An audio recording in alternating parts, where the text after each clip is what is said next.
5, 4, 3, 2, 1. The Sofa Club is live.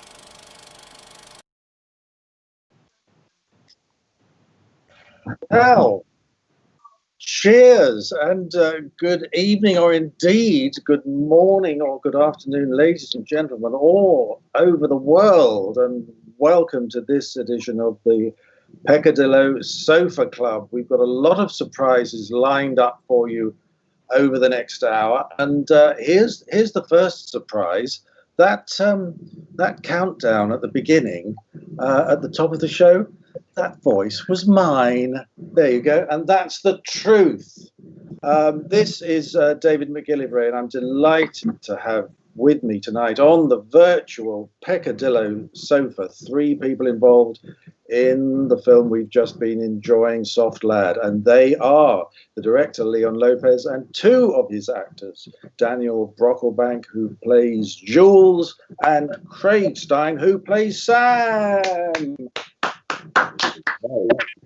Welcome all of you, and all you people out there. Now look on this as a normal Q&A after a normal film at a normal cinema. Do you remember those?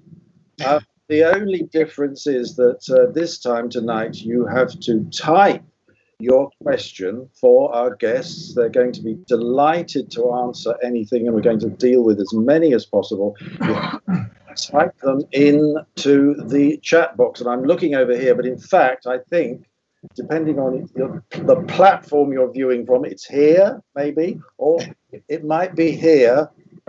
And if you're on Twitter, you use the hashtag Peccadillo Sofa Club, one word. Is that the end of the housekeeping? I sincerely hope so. Let's get down to business, and first of all find out where in the world our guests are tonight. And let's start with the only one of us who has a virtual background, and if he's not careful and like this and moves too fast, he'll disappear into it. Oh, really? I've had that trouble before. Leon Lopez, where are you tonight? I'm currently up in Leeds. And I've never done the virtual background before. It's my first one. So I just thought, you know. I love it because, of course, it's advertising. Soft Lad. Leon, you're in Leeds. Now let's have a look at Daniel, who I'm going to call you Dan, actually. Is that all right? Absolutely fine. Because it's a very friendly sofa tonight. I can't make out anything from your background. Tell me, where are you? I am in Manchester. So actually not too far from Leon, really. Oh, dear. Okay. And finally, Craig, who has won the virtual prize for most eye-catching background. Tell us about those lovely butterflies and your room, and where is it? I'm in London, so I guess I'm the furthest away from these guys, but this background is a print by a good friend of my partner. So yeah, this is the feature on the wall. It's very lovely. It's making us feel even more cheery at the moment. In these difficult times. Now, I want to, in case anyone cares, I'm in London as well. Another question for all 3 of you, and let's start again with Leon. Leon, what's it like revisiting Soft Lad, your first feature film after 5 years? To be honest, every time I think of Soft Lad, I have nothing but smiles. It's kind of what kicked off my career as a director, really. I'd been directing a little bit before, but that was the first time that kind of got me any kind of attention. And to be honest, it was a passion project, so I didn't expect it to do. It was a play that I'd written originally. Again, I never expected to perform it ever. And then I was working on a short film with Dan once, and I told Dan about the project, and I showed it to him, and I was like, would you be involved in it? And obviously I'd known Craig beforehand, and kind of the character of Sam I'd written with him in mind anyway. And then it just happened, and I just can't believe it, really. It changed my life. Dan, happy memories of the filming 5 years ago, or what? Oh, I mean, I can't believe it's been 5 years, actually. But as Leon said, it changed all of our lives. I think it was a beautiful experience. I don't think I've ever been so exhausted at the end of a shoot. I mean, we shot the whole thing in 7 days, so in multiple locations, all over the country: Leeds, London, Birmingham, and Liverpool. And it was the most beautiful experience. We've all come away from it such good friends. And we're all still very much in touch. Craig and Leon were at my house for supper just before lockdown happened, and so we're all very much still in touch and friends after our experience, which I think speaks volumes. It's lovely to bring you all back together tonight then. And finally, Craig, are you quite happy to recollect Soft Lab with us tonight? Yeah, it was an amazing time. It was such an amazing time. I can only echo what the other guys said, and it's the same thing. It was very intense, and actually in like the best way. Everyone just wanting to do the best that they could and very passionate about it.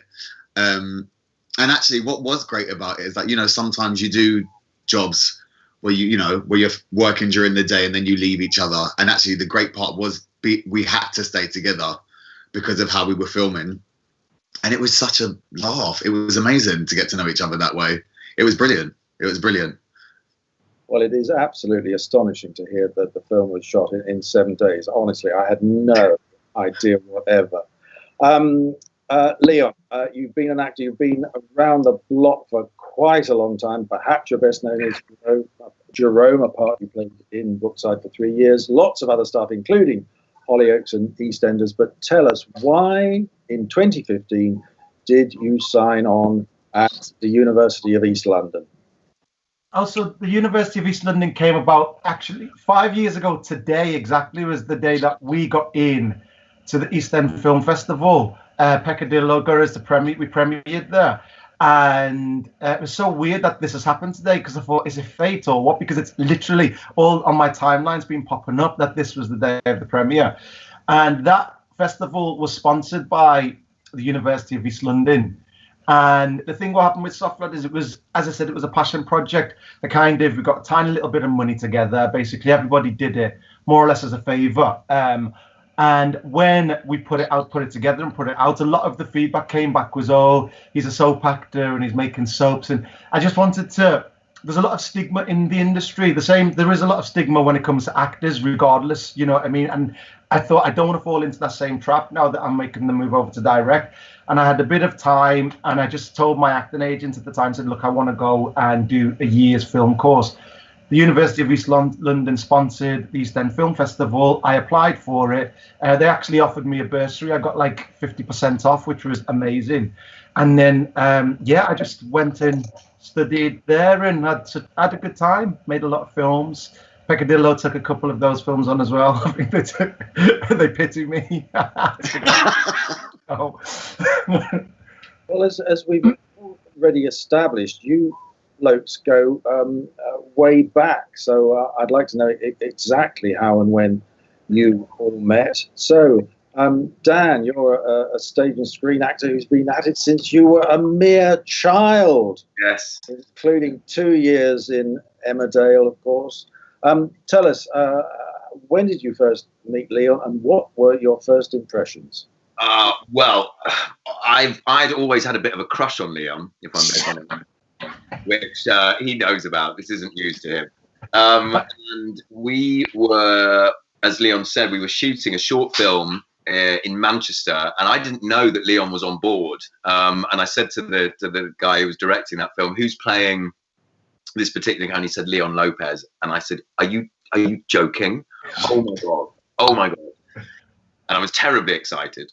And then we met and we got on, and it was on the train journey home that we just started to discuss the script for Soft Lad, because we both lived in London then. I think that was 3 years before we shot, 2 years before we. Yeah, easily. Yeah. Yeah. And during that time, you know, we'd all met and hung out, and you know, and then I got the call from Leon saying, "What you doing in March?" and we just got together and made it, and it was it really was a phenomenal experience. I don't know how many films I've made, but it is up there with the best of them. It was a life-changing experience, and as I said, we've all come away from it so close. Still now, 5 years on, we all speak. We're all in touch. I'm trying to I want to get Leon onto Corrie. I want him directing Corrie. That's what I want next. Heard it here first. As they say, Craig, you're another former child actor who's done a lot of musical theatre. Tell me how you first met Leon. Oh, I met Leon.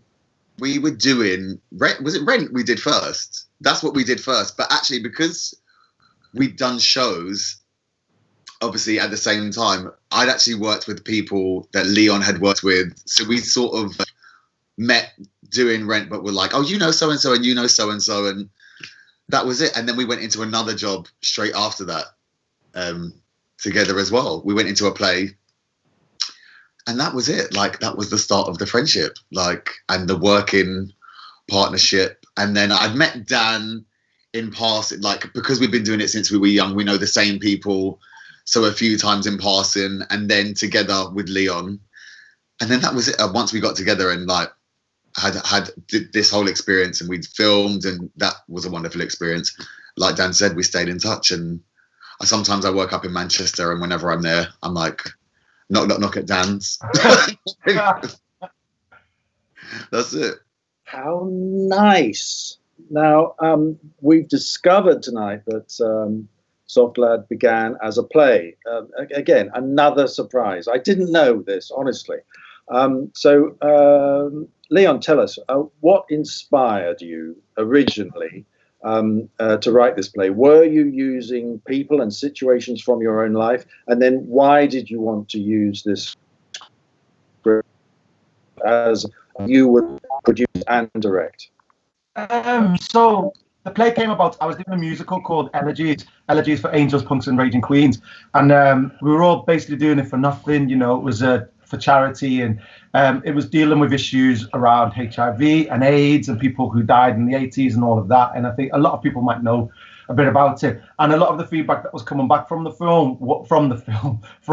show was, oh, how sad was it back then? And, you know, me as a young gay man at the time, I was like, well, there's still issues surrounding sexual health awareness and stigma and HIV and these things.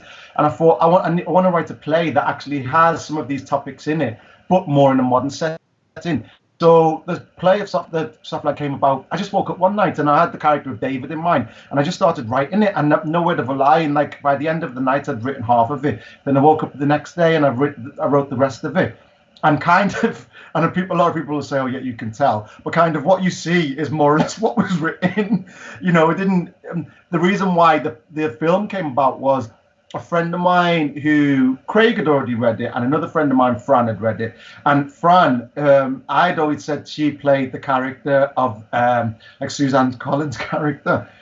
But what happened was, at the time, it wasn't set anywhere in the world. It was just going to be set in this ethereal place. The characters could have been from anywhere. And then she was the one, when filmmaking started happening and I started making shorts, Craig and Fran were in the first short that I ever made. And Fran was like, oh, why don't you make your film?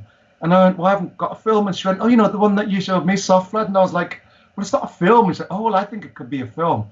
Anyway, spring forward, it was going ahead. And then it decided that it was going to be set in Liverpool.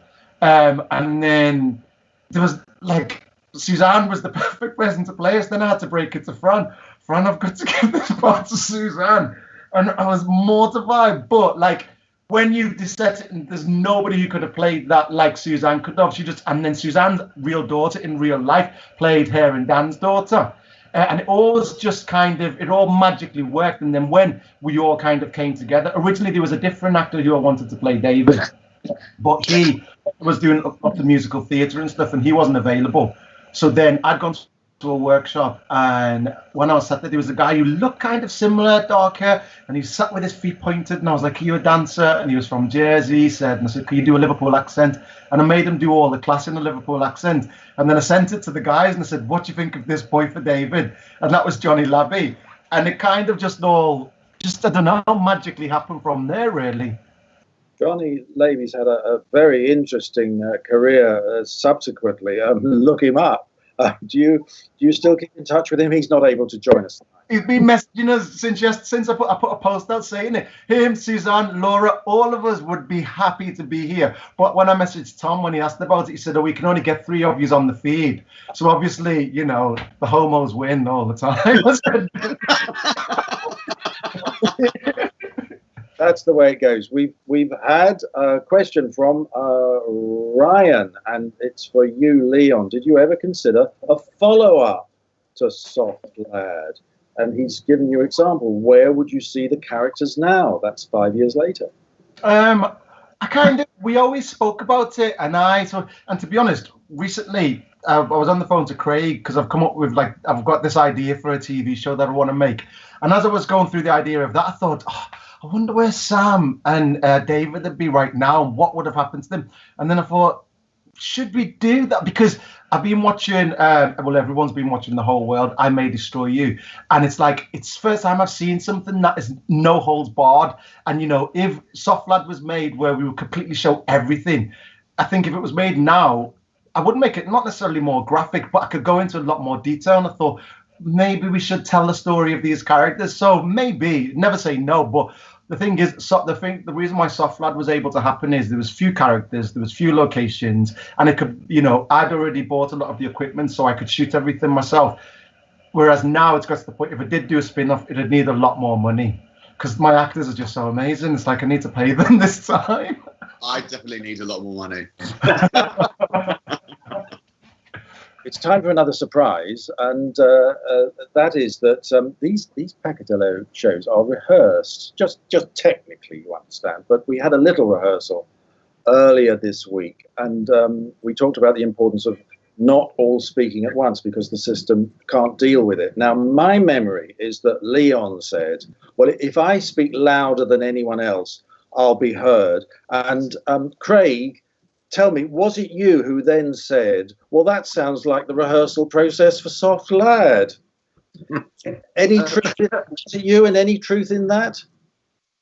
I mean, Leon's quite loud anyway, to be fair. And he's the only one that, you know, we had to listen to anyway. So that big booming voice, he's a big lad, big voice. It's fine. It's all love as well. I don't know if it was towards the end of the week. It was pretty intense. There was still a lot of love there at the end of the week. We all felt left. I remember us all being like, oh my God, it's over. Like, I can't believe that this is done. It was the beginning of such an exciting journey for all of us. I was gutted to leave you guys. Yeah. I left the day before, and I was going back to London. And I just remember being like, oh, it's only one more day. I wish I could stay, but I had to start working. He did, didn't he?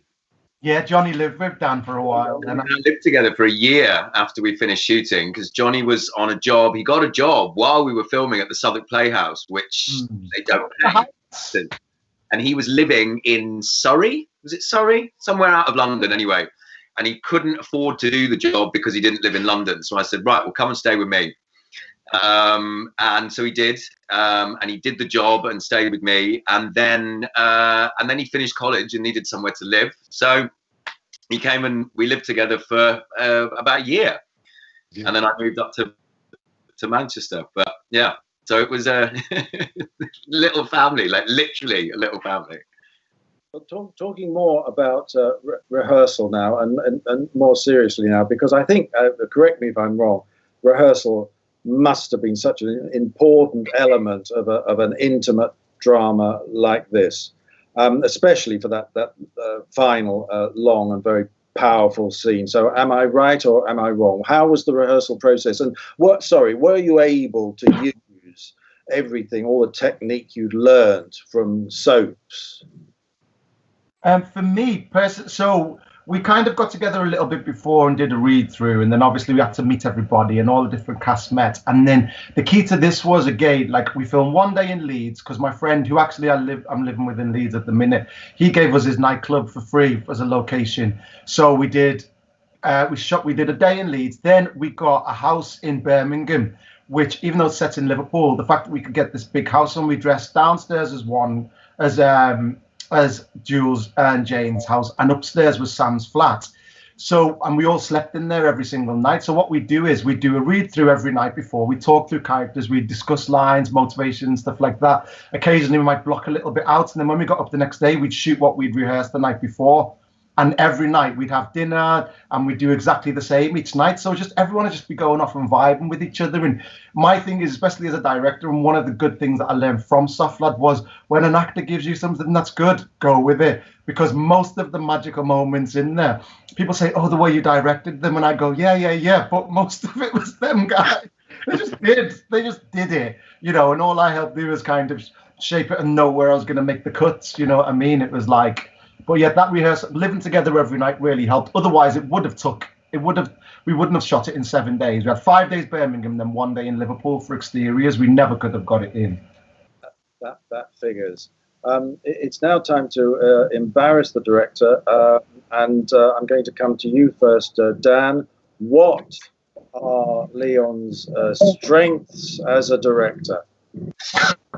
Well, I mean, he has many. And I think coming from an acting background, he therefore is an actor's director. He listens to his cast. He respects his cast's choices and opinions and will take them on board. There's nothing precious about the way that Leon approaches his projects. It's very much a collaborative experience working with Leon. Craig, would you like to chip in? I would like to chip in. I'm more so echoed what Dan said, but I think like the level of conversation and like the level of freedom that you get to play with, you know, the character and stuff, and you're not feeling, you know, as though it's so heavily structured that actually you feel restricted. And actually, you know, because obviously, you know, as a director, he's got to think about visuals as well as. So when it comes to block-ins or if, you know, whatever you want to do with the character, it's like, it's up for discussion. And like Dan said, it's collaborative. Nick says, wicked film, lads. We echo that. And Harry says, the film touches on some subjects that aren't talked about enough, from internal homophobia to safe sex and consent. Was it difficult to explore such important subjects? I'm throwing it open. Who'd like to come back on that one? Well, I'll start there. I think the very fact that we were all so close enabled us to explore those and to be able to discuss them. You know, this was Johnny's first sort of proper acting job, really. And you know, he'd never kissed a guy before, for example. I was aware of before we shot that scene where Jules and David kiss in the kitchen. And you know, I think the fact that we were all supporting each other, the fact that we were, because we were so close, we were able to explore those freely without sort of any fear. Really, we were able to bring up any fears and have them dealt with and looked after. Leon? Yeah, for me, it was the most important thing was that, like, as I said, you know, the reason the film came about was because of people saying that stuff to do with sexual health and AIDS and HIV was a time gone by. Me, as a young gay man, I'd had lots of experiences where I put myself in situations where I thought I was totally safe. And then the partner or the person, sometimes I didn't even really know, we'd end up having unsafe sex for whatever reason. And I put myself on medication afterwards, you know, PEP, post-exposure prophylaxis. And these things were stuff that I thought, you know what, I want to show people that this is still something that's of issues. Like, the world is a different place now. You know, medication with people living with HIV, people can live long and healthy lives. But unless you know you've got it, unless you're aware that you've got these things, you can't do anything about it. And it really broke my heart when Soft Lad first came out that a lot of the London gay press were like, oh, we've heard all this before. It's being done. Does the community still have to be plagued by this, this, and this? And it's like, well, yes, it does actually. Until there's a positive movement in the chance people are testing themselves and are looking after their own sexual health. Any type of discussion about this isn't negative. Stop bringing our community down by trying to skirt over something that's still prevalent. And sadly, 5 years on, it's still prevalent. It's amazing what medicine has done now with medication for people who are HIV positive, but people who aren't aware of the status still need to go out and get tested. And I think Soft Lad, if anything, the people who saw it, who were like, I've gone out and got an AIDS test. I really wanted to go and get a HIV test because of watching your film. Thank fucking God, so you should. And, you know, so yeah, it's very important. And the fact that the thing that happened in the filmmaking process, we all knew that we were making something special, but we didn't have the pressure of knowing that anything was going to happen to it. We made this film. In my mind, I thought we're going to make the film and it's going to go on YouTube if we're lucky. Who knew that, you know, a couple of years later it'll be on Netflix UK and it's going to be on Amazon Prime and sold around the world? We never knew that. That was Tom and Colleen over at Peccadillo who took the chance on the film. And you know, it deserved that chance, I think, not because it was the greatest film ever made, but because these stories and stuff and these issues are not really dealt with. And still today, they're not fully dealt with. So, sorry. Well, you were mentioning that Johnny Levy had never kissed a man before. This brings me on to a related subject. I'm going to throw this out as well to all of you. We're more aware than ever before today about cultural misappropriation. So in your view, how important is it nowadays that a gay character is played by a gay actor? Who'd like to take that one on? Well, go on, Dan, you go. No, go on. No, I do think it's important, and I've had arguments with people online. The thing with Johnny, and I love Johnny to bits, but I thought he was gay when I first met him. I'm not going to lie. I was convinced he was gay. But how do you bring that up? It's like, it's not a comfortable position to go. Even with the guys kept saying, is he? Isn't he? And then it wasn't until we knew we were going to shoot it, we were good, and it was like, would I have gone again? No, because the thing that Johnny had was this innocence to him that the character of David had, and also Johnny's diabetic. And once Johnny, he was tapping into this thing that he had about coming to terms with his diabetes when it was to do with the stuff to do with not necessarily being gay, but, you know, the like contracting HIV and things like that. And he just, I can't remember exactly what he said, but he had this really emotional moment with us. And I thought, God, yeah, you're perfect to play the part. Yeah. Do you know what I mean? So it's like, although now, and I would always try to cast, me and Craig have been working on a few projects, and it's like, I want somebody who is gay to play these parts. But if I do find an actor who can empathize with the character, you know, it's like, not anybody out there can easily empathize with getting bummed up the backside for the first time. It's quite a hard thing to get to, but if you're gay, you know, do you know what I mean? But anyway, sorry. And Craig, you're nodding. Do I infer? I am nodding because I do recall that moment in the kitchen as well with Johnny. It was beautiful. It was a beautifully open moment, and he was emotional. On the flip side of it, you know, I would say, what should I, you know, as an actor, should I only go up for gay roles as someone who's gay? I think the argument with that is that we're talking about people, you know, you're talking about a history of if you're getting to the history of it, you're talking about, you know, of oppression and, you know, people being against you and that, a struggle that actually maybe a lot of people don't understand, like the elements that Leon's talking about. There are things that, you know, if you really want to explore something in this raw and purest form and to get to the real depth of it, I would always be like, you know, we would push for a gay actor or, you know, to play the role, I would say. Okay, we've got another question, and I'm going to lead into it, Leon, by asking. I mean, we're talking about a very low budget film here. I think it's termed as micro budget, isn't it? Can we talk about exactly how much it cost? Well, it cost. I had the camera beforehand. I had a lot of the lights. I robbed a couple of lights of a few other people. I think I had to hand £15,000, and that was to make sure that the actors, they all worked on minimum wage for actors' wage.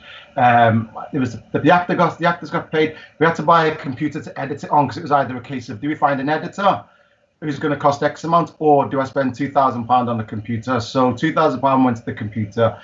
We paid for a makeup artist. We paid for a DOP.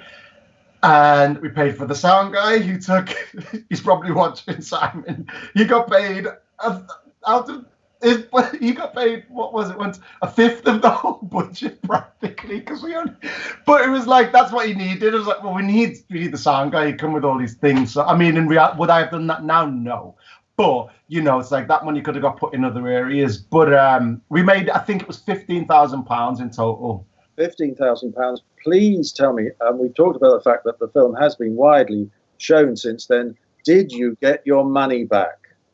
You have to ask Tom, actually. Oh. It did. It's definitely, it's easily made. So basically, I mean, it's kind of, so when you sell the film to a company, they give you some money up front, and then they have to claim the money back for their expenses, for the stuff. I mean, it takes a lot to market a film, so they have to spend a lot of money on that. And then it's like, we did the whole Netflix UK thing. God, Peccadillo will be fuming. You've asked me this. But again, people are like, oh, it's on Netflix, but the money you get for that isn't a lot of money. And but the money from that didn't cover what the expenses were. But then over the space, every 3 to 6 months, you get money from, once the expenses are paid off, you get money from it. So I think it'll be coming up to covering that soon. Good. Tough business. We've talked about the fact that the film was very successful. And Ralph has asked, what was it like when the film was released? I remember watching it in Manchester at home. That's the venue, and it was a wild night. It was. Can we have some dirt, please? I wasn't there, so this is down to you guys. You see, I was there, but I can't really remember being there. I think much beyond the actual Q&A. It was. I think for all of the screenings, I mean, it was because, as Leon said, we didn't really think, we didn't expect it to sort of have the legs that it did. So every time we went to a screening and it was really warmly received and people loved it, it was another opportunity for all of us to be together, which was always joyful. And of course, we would then utilize that, and by that point, when it screened at home, I was living in Manchester, so that was my city for everybody to be there. And then we had the same in London, and it was just lovely for all of us to be able to get together and really celebrate this project that we'd all created. It was wonderful.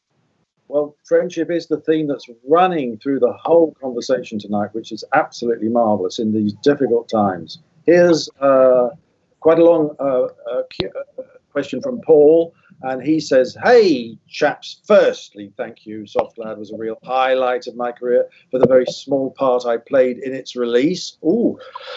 Personally, I think the film speaks in a voice that reaches a much younger audience than many other LGBT plus films. So when did you first realize that the film had connected with people in the way that it has? I suppose that's one for Leon.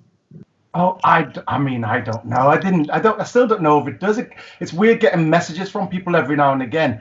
The boys didn't get to go, but we got into a festival in Thailand and we got into one in Indonesia, and Tom and the guys at Peccadillo managed to get me over there. And that was the biggest eye opener for me. I'd coming from having a lot of interaction with the UK press, talking, as I said earlier, about saying, no, we shouldn't be dealing with these issues. And then I had women coming up to me saying, and it was all about the Jane, Suzanne's character, and saying, that was my story on that screen. It's the first time I've seen myself, and I went through what she went through, and to be honest, I get emotional thinking of it now. It was just that, even if it was only that one woman who I spoke to ever, I thought, wow, that was worth making this film, because there's women, this isn't classed as an LGBT film, but it's kind of not. Women are always kind of left out in these stories, and I think it was really important that with the Jane character, we rounded her off, and she managed to have, she had her say. But I don't know. Every now and again, I still get messages, people saying certain things and whatever, and I just love it. It's like, I don't know, it makes me feel happy. Well, the name Peccadillo has come up a few times tonight, and quite rightly so, and Tom Abel gets an acknowledgement at the end. Thank you. So how did he first come on board? What did he do for you? So we finished the film. sent it around to everybody, all our guys. And I think it was, well, everyone was saying great, great, great, but I think it was Dan.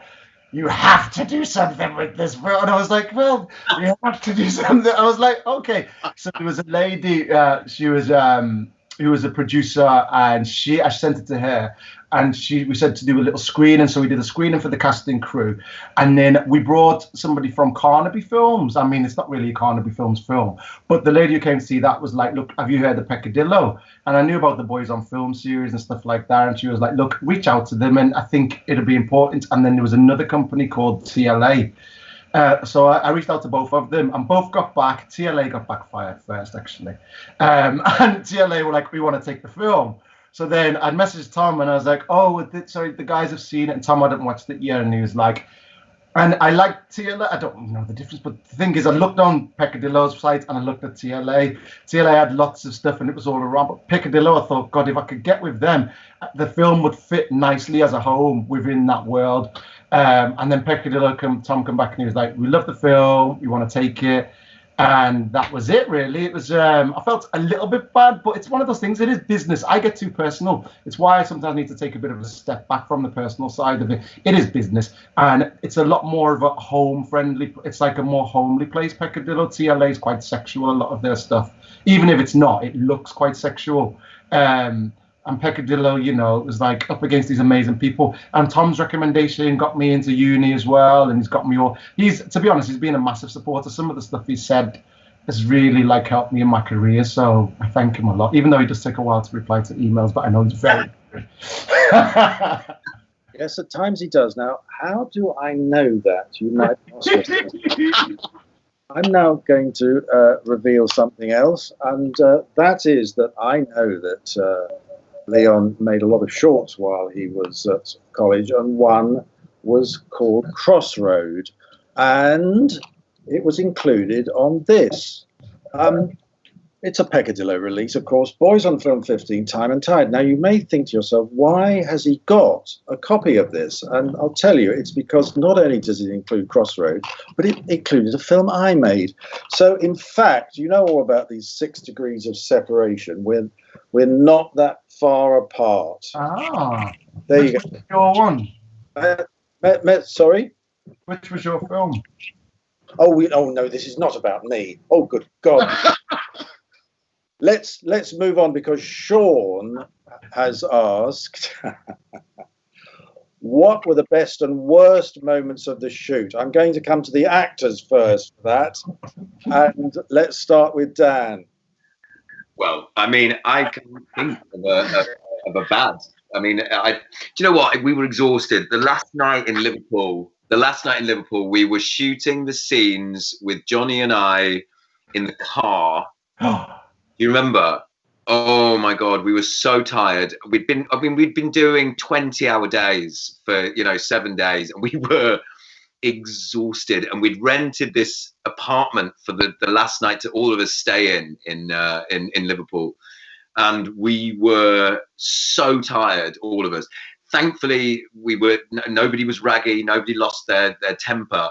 But I do remember sitting in that car thinking, I'm going to collapse. Like I mean, that was possibly the worst thing. It was mere exhaustion, driving up and down outside the Keys. Oh God, we were so tired. But the best part of it was all of it. It was really and truly one of the most wonderful experiences I've had in 27 years of doing this for a living. It was truly one of the best experiences of my career and life. It was life-changing.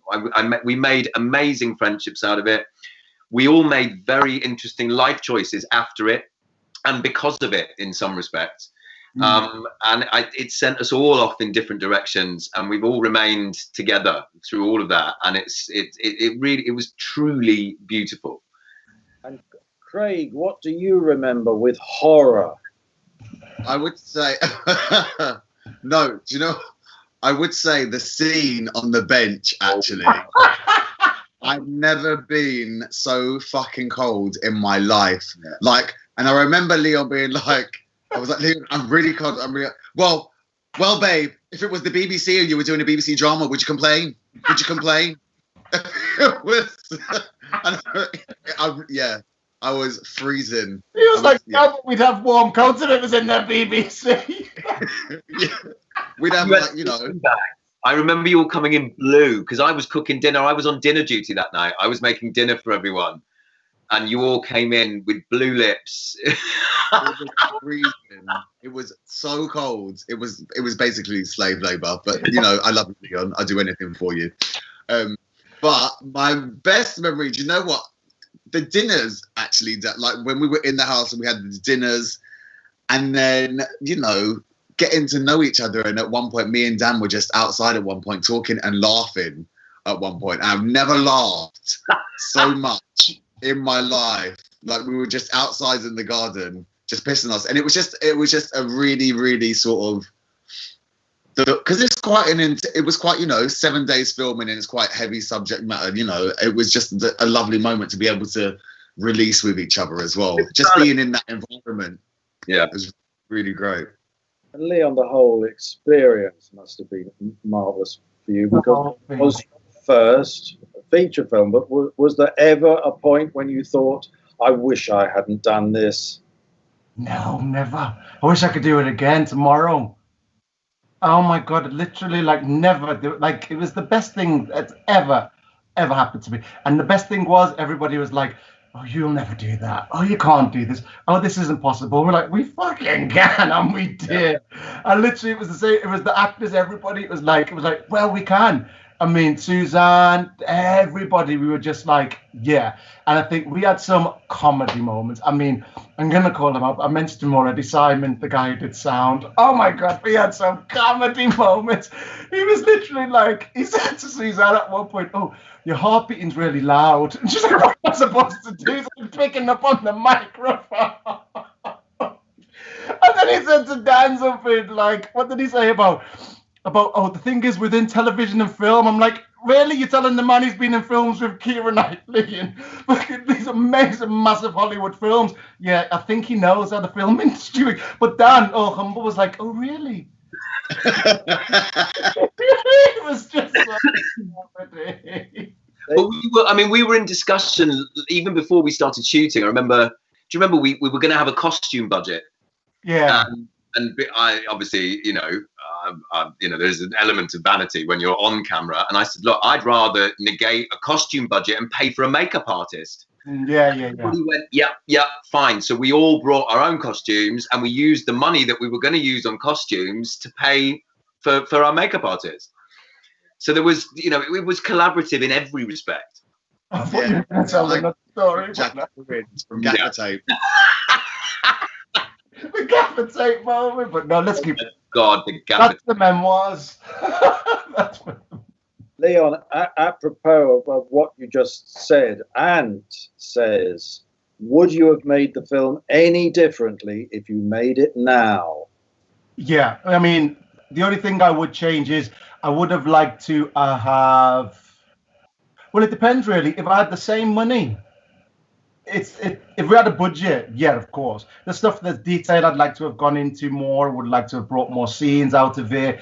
Some of the scenes I would have cut back a bit more. Like what you see, actually, about 20 minutes was cut out of the film because there was a lovely guy called Jules, actually, who really sat with the film, and he was like, there was things in it that I just give the plot away too early, so he gave me some big cuts. There was an amazing scene with Laura and Johnny's character where Johnny first goes round to her and tells him that what's happened and stuff, and he breaks down and she breaks down, and Laura was like, oh my God, it's my best acting. And then we finished the edit and I was like, Laura, I had to cut the scene, and she was mortified, but we put it on the DVD extras. But I think it would have been nice maybe to have had a script editor. My thing is a lot of the time I've had to do a lot of stuff myself because we don't have any money.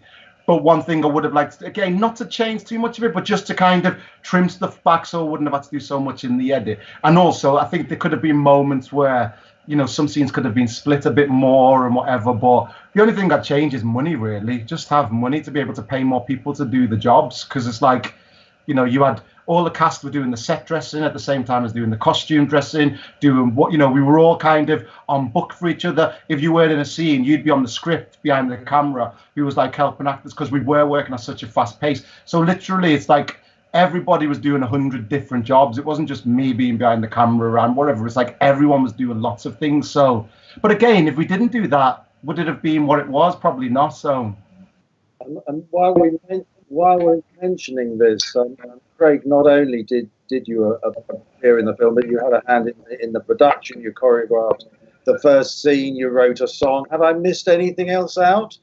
Were you making the tea as well? I do, Leon. I must have done something else. No, I'm joking. second unit director. The what?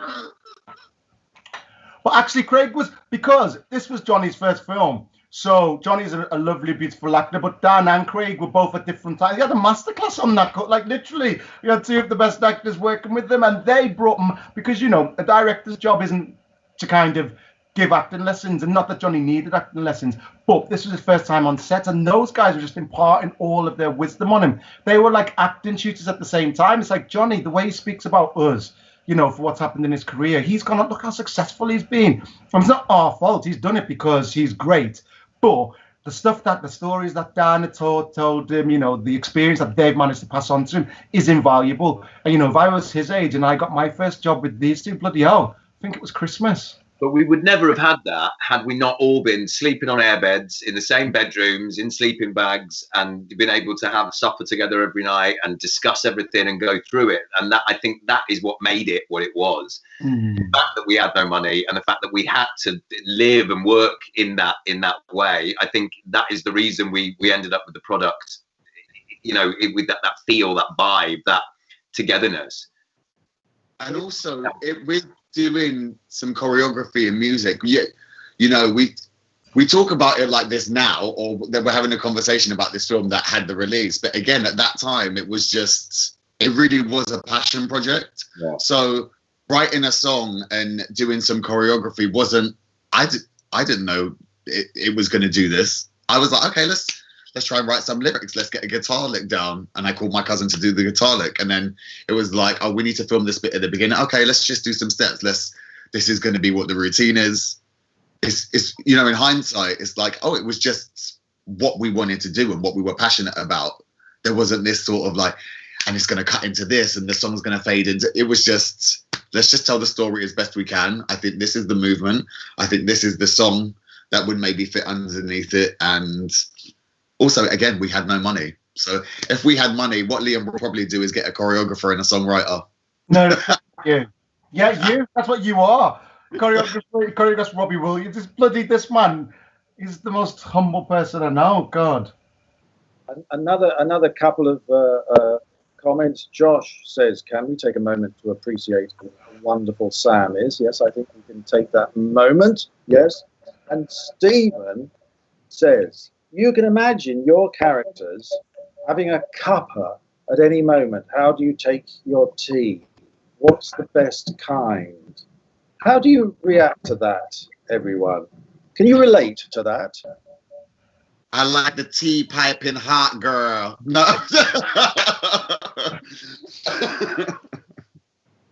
That's it. I like Yorkshire tea with just milk. PG tips for me. PG tips and a bit of milk. Yeah, no, I do like a rooibos. I like a rooibos, red bush rooibos. I do like a nice, with a bit of honey. Ooh. Yeah. God, I realise I've always made you shit tea then. Sorry, darling. Because I stopped the dairy, didn't I? It's not that it's shit. Yeah, just playing havoc with the tummy. But that moment, do you remember when we were all together and we watched it for the first time and we suddenly realised that it was really fucking good? And we all and nobody really wanted to say anything because we all felt like we were wankers if we all sort of celebrated it. But there was that moment where it all finished. There was this silence, and we all just went, "It's really fucking good, isn't it?" Well, Ashley now asks, and we're in the final minutes now. So if you have any more questions, please get them in now. Ashley says, I'm a massive fan of all of them. I think I know the answer to this one. Will they work together again? I would in a heartbeat. Yeah. There you go. Absolutely. Yeah. Yeah. No surprise there, perhaps, in view of what we've been talking about. How wonderful. We must talk about the future. Difficult times, to put it mildly. First of all, Leon, I'm going to bring this up again. It's on Amazon and iTunes, I believe. Anyway, there's a biog of you in here, Leon, and it mentions, and this is 5 years ago now, of course, that at that time you were planning a TV series called Trade about male escorts. Now, what's the present status of that project? Because we haven't seen it, am I right? No. So basically, I did Soft Lad, then I did the uni course, did loads of short films off the back of that, and then I did a few other things.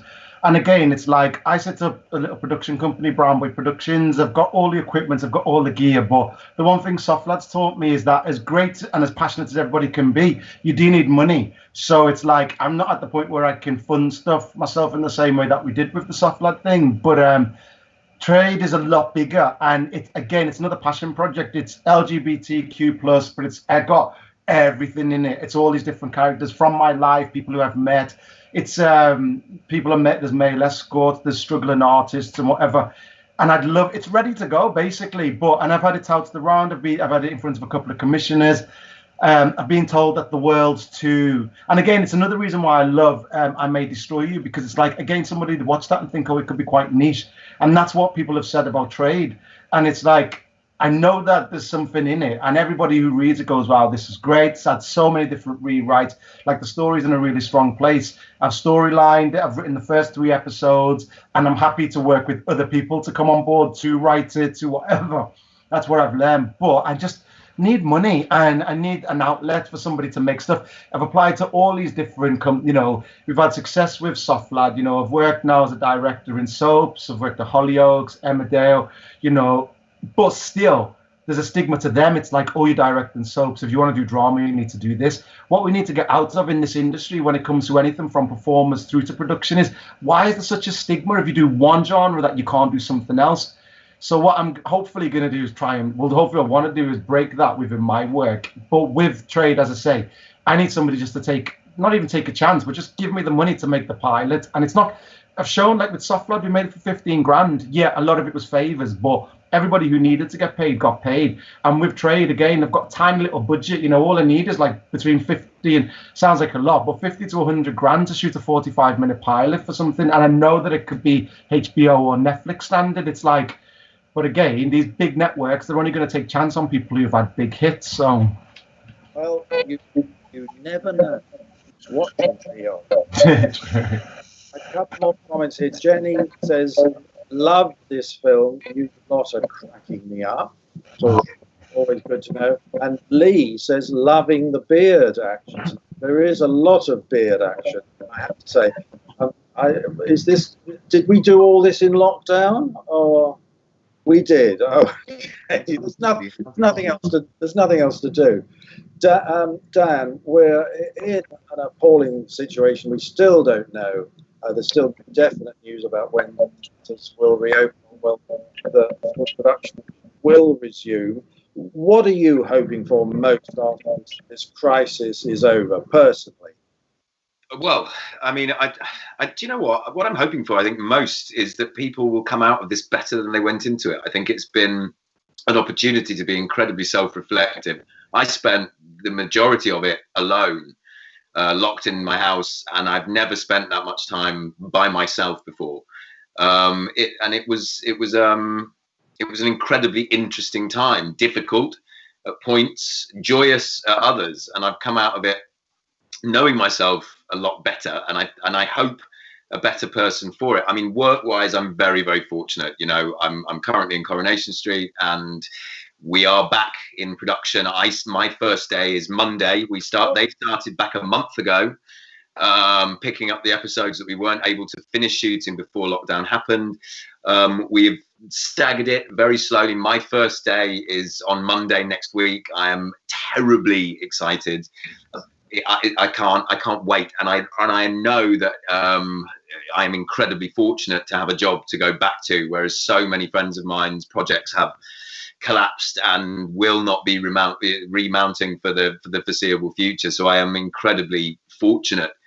I appreciate But I am also hearing that because Emmerdale and Corrie have been able to get back into production, it is, you know, a little glimmer of hope for the industry that things will be able to start up again. And we are now 4 weeks into proving that we can still make television with the social distancing requirements and everything else. So hopefully, I mean, theatre is a different ball game seemingly at the moment, although I am absolutely baffled as to why we can open pubs and cinemas and have people sat on planes for 14 hours together, but not open a fucking theatre. I do not understand that at all. Maybe I'm missing something. But in terms of filming, in terms of television production, we're managing it. And so therefore, that is a glimmer of hope that the rest of the industry should be able to follow suit.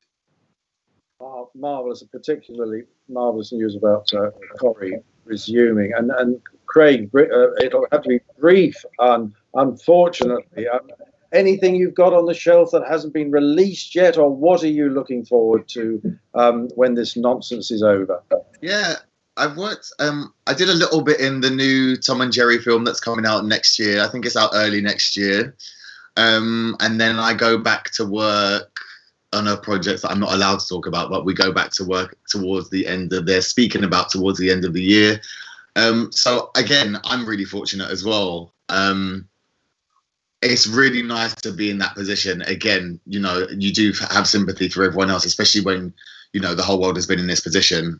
And, you know, it is just like a little glimmer of light once you find out that you're able to go back into work and stuff. So just trying to show support to the people, you know, that aren't as fortunate, and sending my love to those people, and, like, you know, trying to keep everybody's spirits up. It's going to be a slow process. But then again, like you say, Dan, you know, it's weird to see little pockets opening up, and the rest isn't happening. But, you know, I'm not working for the government. I don't know how this all works. Sometimes I don't think they do either. But, you know, I'm not going to get too political. We kept off politics until right at the end. Sorry. It was inevitable. We could spend another hour on that alone. We've all survived lockdown ourselves marvellously. This is a huge relief to me to know you're all looking terrific in your beards. As has been established, Lee loves it anyway. But now, alas, it's time for us to end this conversation. What a shame. I hope you've enjoyed it as much as I have. Excellent. And thank you, too, to all you wonderful people out there in the dark. And I don't have to tell you what film that's a quote from. Join us again for the next Peccadillo Sofa Club at the same time next week. And am I allowed to say this? I don't know if I am, but I'm going to say it anyway. The film will be The Shiny Shrimps. And it's one of my favourite comedies. You mustn't miss it next week. Please join us. But for now, from all of us, bye. Bye. Thank you. Bye.